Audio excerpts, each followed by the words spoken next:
ಶಿಕಾರಿ ಅದು ಯಾವ ತೋಟಕ್ಕೆ ಬರ್ತಾವಲ್ಲ ಅವ್ರು ಒಳ ಸಾಯಿಸಕ್ ಅಧಿಕಾರ ಇದೆ. ಅವ್ರು ನೋಡಿದಾಗ ಅಷ್ಟೇ ತಿನ್ನಂಗಿಲ್ಲ, ತಿಂದ್ರೆ ಮಾತ್ರ ಕೇಸ್. ಹಾಗಾಗಿ ಅವ್ರು ಇಟ್ಕೊಂಡು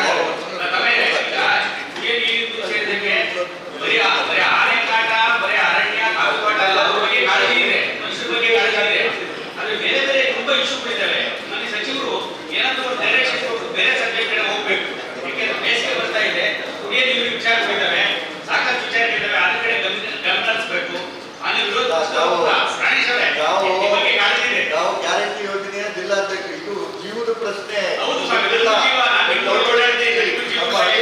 ಆನೆಗಳು ಘಾಟಿಗಳು ಮನುಷ್ಯರು ಸಾಯಿಸ್ತಾ ಇದ್ದಾರೆ. ಸೀರಿಯಸ್ ಇದೀರಿ, ಅದನ್ನೇ ಮಾಡಬೇಡ.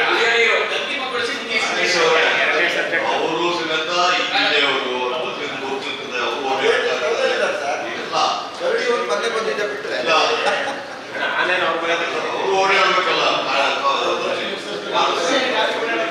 ಸರ್, ನೆಕ್ಸ್ಟ್ ಸಬ್ಜೆಕ್ಟ್ ಕುಡಿಯುವ ಗ್ರಾಮೀಣ ನೀರು ಸರಬರಾಜು ಮತ್ತು ನೈರ್ಮಲ್ಯ ವಿಭಾಗ.